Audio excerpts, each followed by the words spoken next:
Hi, this is Wendy Mendoza with the Achieving Vibrance podcast, where I share high performance tips related to wellness, mindset, and the law of attraction to help you achieve a more vibrant life. Okay, hey Krista, I'm super excited to chat with you today because you are actually somebody who, I don't even know if I've told you this, I hope you know this, but you have been a big piece of really helping me transform my life. Have I told you that? No, I didn't know that. Thank you. That's like awesome. Yeah, I probably should share those things with people, right? And the reason I say that is when you started going through your life coach certification and you were looking for people to coach because it was part of what you had to do as a certification, I remember thinking, sure, I'll help you out. I'll help you out by being one of your free students. Well, you And did help me. well, I'm happy to know that. But it was really transformational. And the model and the tool that you taught me is something that I use all the time, and I'm still learning how to implement it, and going back to our notes and going back to podcasts about the model. But that's what I want to talk to you about, is this new way of thinking and how you have helped me transform how I think about just circumstances in my own life in order to help me be more productive, happier, just generally be better in life. Fantastic. Well, I'm honored, first of all, and thank you for having me today. Yeah, it's powerful, right? So I just want to credit the Life Coach School and Brooke Castillo for, really breaking the model down for us and helping us to learn how to use that tool. That is one of the central parts of my coaching practice. But it isn't something that necessarily was invented. It's just how life works, and the tool lets us look at our thoughts so that we can be more effective and show up for life the way that we want to and the way that we intend to. Yeah, so can we walk through the model and then maybe even walk through an example of how it works? Sure. Yeah, I would love to. So, the model consists of 5 parts. Everything in life can be categorized into one of those 5 parts. Circumstance, and we just abbreviate everything by the first letter. So that's your C, your circumstance, which is just the facts. Like if you're explaining a problem to me, we would get down to just bare bones until it was really neutral. Then from circumstance, you're going to have a thought about your circumstance. That's your T. And your thoughts are where all of your drama in life lives. And really, what we learn as we go through and utilize the model in our own lives is that our thoughts are the things that are optional to us at all times, regardless of what's going on in your circumstance, regardless of the things going on in life that maybe you can't change. Mhm. Our thoughts then drive our feelings, and we like to describe our F line or our feeling as a one word vibration in your body, you know, um, sad, anxious, excited. We just get down to one word. And then your feelings will always drive action. So it'll either be a motivation to take action or a demotivation to not take action. And then your actions are what create your results in your life. So when you kind of trace that back through, we can see that if your thoughts are creating your feelings, feelings are driving actions, and your actions always create your result, we really have a control starting in our brains when we choose what thought we want to think. Yeah, and I love it. It's so simple and so practical, and it makes sense. And the thing that I really liked that you taught me was around circumstance, because when you and I would chat, sometimes you would say, okay, what's the circumstance? And I would go directly to the thought, and you would say, well, that's a thought. And one of the things that you told me that I continue to go back to is the circumstance is always the thing that is 100% true. It's the thing that can be proven in a court of law. If you were to sit down and say, okay, I have a job, or in our case right now, the coronavirus is happening. Like, that's a realistic thing that's happening. And then from Right. there, it creates this thought. So maybe I might think, in regards to the coronavirus, life's ending, like the world has completely stopped. I'm feeling a lot of despair. The actions that I'm taking might be, I'm not taking any action because what's the point? The world Mhm. has just completely stopped. And then my outcome is I'm not being productive. I'm not doing anything. Well, Um, right. In that case, honestly, like what you just described, if your thought is life is ending, right? Your feeling you described was despair. I want to point out that, the action you mentioned then that was tied to the despair was not taking action. We might be looking at something specific, like with your business or with a relationship or, whatever the case may be. And then the result you're creating almost always proves your thought. So look at that. If your thought is life is ending and you're not taking action, the result is I'm proving that my life is over by wow. stopping taking action, right? By stopping living. It's really powerful when you start to put it in first person and you look at what thought you're having and what exact action that's driving and what result that is creating for you. Yeah. And, I just want to pause for a second here because a couple of times this week I've come across things on social media. Um, and this is super important. What I want to point out is that the point of the model is not to then flip your thought like that, okay, and like leave that behind. That would be resisting what is, or resisting a feeling. The point of the model is to uncover the thought that is generating ultimately the results that you're getting right now in your life, so you can be aware. Mm, And then you can take 100% responsibility for that thought. You actually might like that thought. You actually might decide that whatever thought you're having, you want to have. You might have a good reason for wanting to have it. Okay. It's okay to feel grief in life. It's okay to feel anger in life. Like, we are going to have thoughts that create negative emotion in our lives about 50% of the time, right? Like, let's just call it the 50-50. We're going to experience, in our human experience, negative and positive. So the goal here is not to then just repress thing that's negative. It's to be aware of what's creating that so that you can then decide, okay, is that cool? Is that how I want to show up? And sometimes we do. yeah. Yeah. I think that's super important. And one of the things that I remember, a specific moment chatting with you, I even remember where I was sitting at that specific time. And there was a situation you and I were working through. And I remember saying to you, I didn't want to not think the thought. Like, I remember saying, but I want to keep that thought because it was easier for me. I was placing blame on somebody is what I was doing. And I Yeah. remember saying to you, but I want to keep blaming. Like, I didn't want to deal with my responsibility Hmm. in the entire situation. I'm like, but no, Krista, I feels good to blame. Um, Now, long term, no, it didn't feel good to blame. And I realized that I had to take responsibility for my piece in the scenario and Yeah, how let's talk. yeah. I want to talk about that for a second because blaming, we talk about as a life coach, one of the concepts that I learned was the idea of buffering. Okay. And buffering is something that you do that keeps you in like a holding pattern from getting the results you say you wanted. And some of the ways that we buffer could be like overeating or over drinking or overspending or over Facebooking, right? Like social media. Another way, honestly, is blaming. Like, blaming will just hold you in a space of not taking responsibility. It actually feels really good to be right, right? Yeah. So we temporarily feel good, but we're then trading, ultimately creating that powerful result we said we wanted for the immediate effect of feel good now. Mm, And really, what that all ties back to is something that's known as the motivational triad. And that's where, the primitive, we've got two basic parts of our brain. We won't get too scientific here, but the primitive, real basic part of our brain, which behaves a little bit like a toddler, it wants what it wants right now, is what will keep us in buffering mode.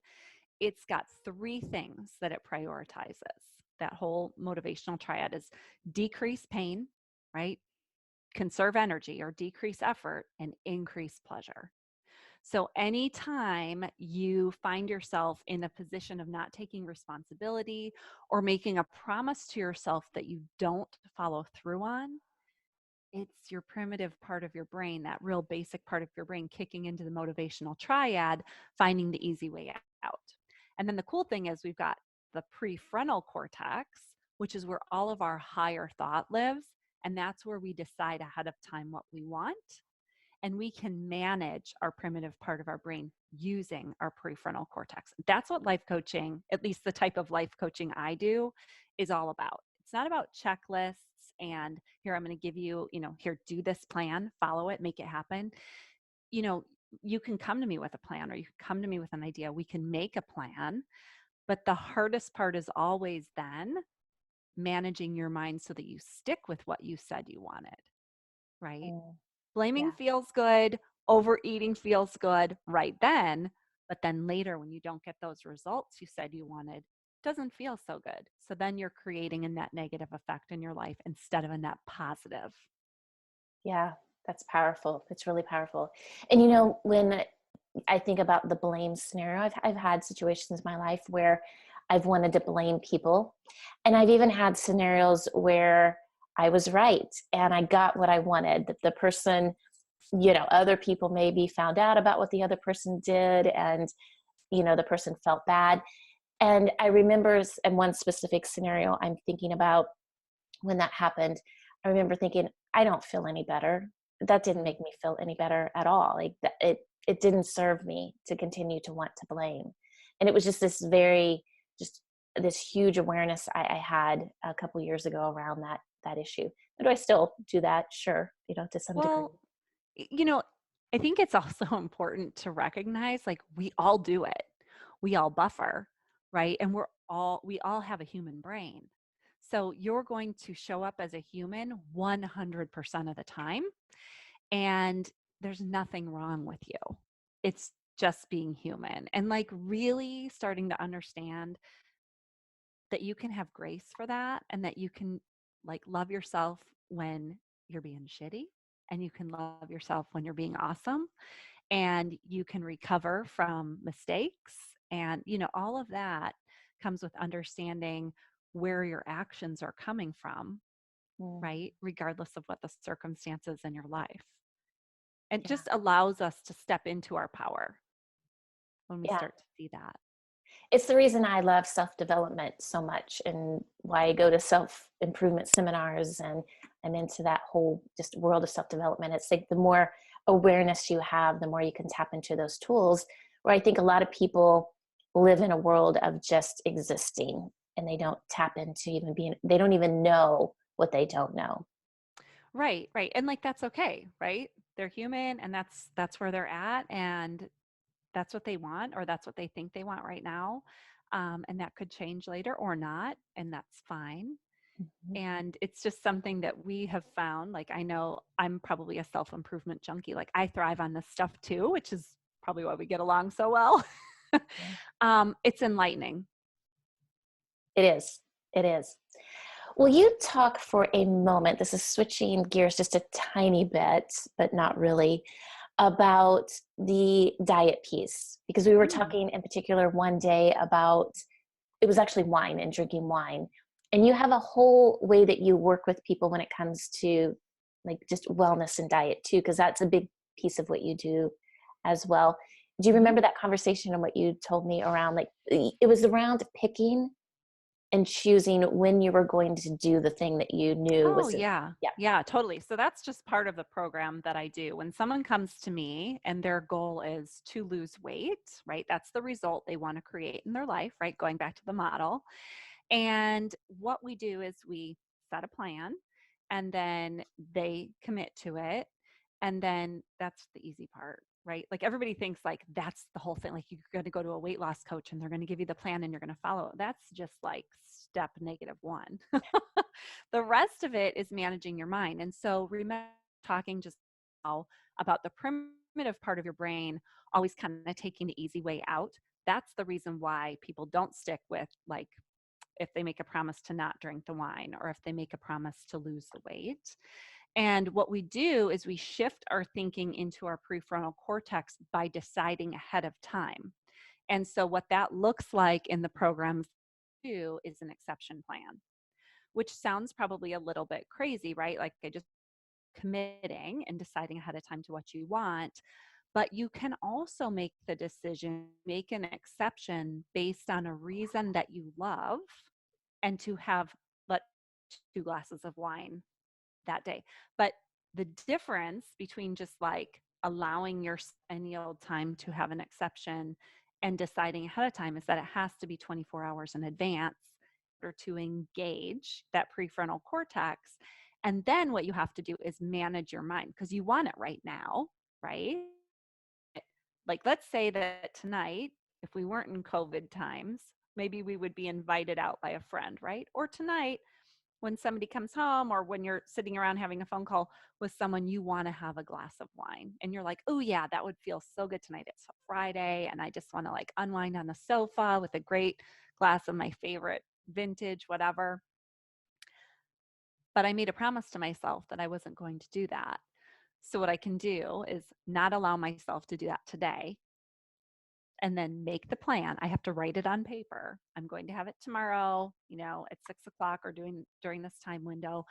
Here's what I am signing up for. Here are the ramifications or the consequences for doing that. And here's why I'm doing it. And here's why I like my reason.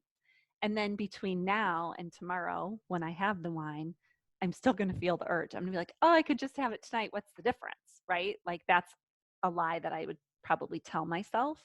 And I learn, and what I teach my clients is to manage that urge by feeling the feeling, like let it come up. You're going to feel the urge. You're going to feel the craving. Where is it in your body? Does it move? How long till it dissipates? And the reason why this is different is because by the time you manage and feel like 100 of these urges, you're going to get confidence in your ability to feel any feeling that comes up in your body at any time, and recognize that does not have to drive you to break a commitment to yourself. And it's practice.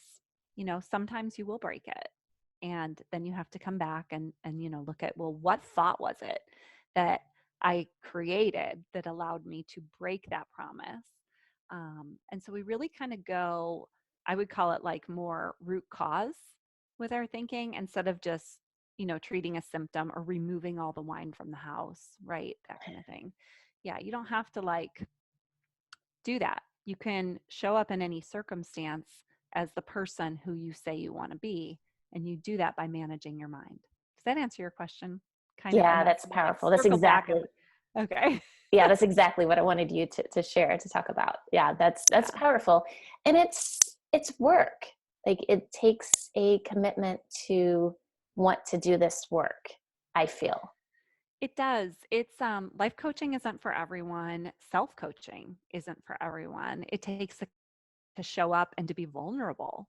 Like, when you would get on a coaching call with me, I'm sure there were days when you were like, I don't even want to talk about this. Like, this is going to bring up emotion, or it's going to take energy. I understand. Like, that is just part of the process, but doing the work and feeling the feelings and being vulnerable puts you in a space to show up as the person you envision in the future. The person who has the result you say you want, the person who's lost the weight, the person who's managed their drinking, the person who's gotten the position that they want to be working in, right? The person who has the relationship that you say you want. Those are all possibilities. Yeah. And you know what I love about this is, with a lot of what I do, I talk a lot about the law of attraction and manifesting. This is such an amazing compliment, because I feel like sometimes with the law of attraction, people think if I can just imagine it, it's Yeah. going to come, but you have to do the work. It's not, Right. I can just, Actions yeah. create results, right? Actions create results, but it starts with the thought that generates the vibration in your body, right? Mhm. So I'm not an expert on law of attraction, but I understand what it is and how it works. And really, this all ties hand in hand. It's just taking it from the thought and feeling into the next step of action, which is getting you the result. Yeah. Yeah. That's amazing. That's Mm-hmm. amazing. Okay. So who do you work with? Oh, well, I do work with a full range of people, but I was a teacher. I was a high school biology teacher for 20 years. And so when I was creating my initial materials for coaching, I decided that I would help teachers go from burnout to bliss. And that's a real hub of my signature program. And those are the people who I feel like I just totally connect to without any effort at all, because I was there, I was burnt out. Really, anybody who's in a service industry or any type of industry where you're really connecting and you feel on and there's a risk of burnout, I get it. And I love to tell people, like, you get to choose whether you stay in that industry or leave. Like, that is not what I coach you on. I help you see where your results are coming from, where your feelings are coming from. So we really get down to what your thoughts are. And then you decide, like, which of those do you want to keep? And then what do you want to create going forward? And bliss, that's sort of a blanket term, right? Go from burnout to bliss. It's different for everyone, but the bottom line is it's a state of mind where you're at total peace. So your priorities align with your actions. What you envision in your head is being shown in your life. You're showing up as that version of yourself that you're thrilled with, that you're content with. Nice. Nice. Yeah. It's an amazing mission. Big mission. It's it's really fulfilling. Like, I've always said that I wanted to do something where I could help people reach their full potential, and I thought when I went into teaching I could do that, and I probably did on some level. But this is different. This is a lot deeper. Yeah. I think this is deeper. Definitely. Definitely. Well, and your teacher piece is this such a compliment to it. It was like that was a big preparation for really what you do now in some ways. No, it really is. I think that, I mean, right, like, I was in front of a classroom for 20 years. And so my ability to convey an idea or to connect with the human on the other side, even if it's a screen like this, I think is pretty Mm. strong, which Yeah. definitely lends itself to this. Yep. I agree. I agree. So where can people find you? Well, they can go to KristaKehoe.com. It's KristaKehoe.com. And you'll find me there. Wonderful, wonderful. Yeah. Well, I will include links below, and this is amazing. I learned even more today. I learned Yay! to add to my own self-coaching that I'm doing with the model. So thank you so much. Wendy, thank you for having me. This was my pleasure. Thanks, Krista. Bye. If you enjoyed this podcast, please be sure to subscribe and leave a review. You can also find me over on Instagram. My handle is Achieving Vibrance, where I share more tips and strategies all the time.